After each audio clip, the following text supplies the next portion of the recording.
Hi hello, இன்னைக்கு நம்ம என்ன பார்க்க போகிறோம்னு பார்த்தீங்கன்னா எஃப் தான் எப்படி சொல்லித்தரோன்னு நம்ம பார்க்கலாம். எஃப்க்கு வந்து சின்ன டவுன் ஃபோல்ட் போட்டுட்டு ஸ்டாண்டிங் லைன் போட்டு அதுக்கப்புறமா அந்த லைன் இருக்கு பார்த்தீங்களா, ஃபஸ்ட்டு ப்ளூ லைனில் ஒரு ஸ்லீப்பிங் லைன் போடணும். இந்த ஸ்லீப்பிங் லைன் எஃப்ல போடுற ஸ்லீப்பிங் லைன் வந்து ரொம்ப ரொம்ப சின்னதாக போடணும்.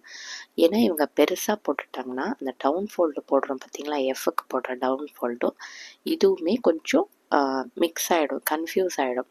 ஸோ இதை நம்ம பெருசாக போட்டு நம்ம அதை வந்து சின்னதாக போட்டோன்னா நம்மளுக்கு வந்து ஹேண்ட் ரைட்டிங் வந்து கொஞ்சம் மெஸ்ஸியாக இருக்கும்.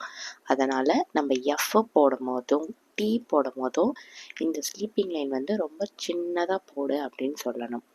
ஓகே, ஸோ எப்போவுமே வந்து எஃப்க்கு வந்து அந்த லைன்லேயே நம்ம என்ன பண்ணணும்னா டீக்கு வந்து அந்த ஸ்லீப்பிங் லைன் போட சொல்லணும். வேற டீக்கு வந்து ஃபஸ்ட்டு ரெட் லைனுக்கும் ஃபஸ்ட்டு ரெட் லைனுக்கும் ஃபஸ்ட்டு ப்ளூ லைனுக்கும் நடுவில் வர கேப்பில் டீ போட சொல்லணும்.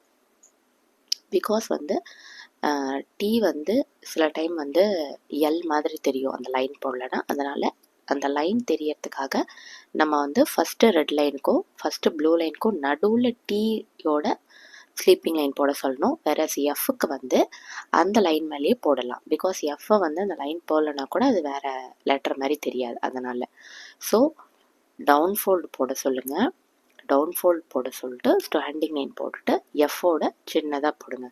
ஸோ ஃபஸ்ட்டு எல்கேஜி படிக்கிற பசங்க வந்து இந்த அளவுக்கு எஃப் போட்டாலே போதும் தான். அதுக்கப்புறம் யூகேஜி போனோடனே அவங்க திருத்திப்பாங்க.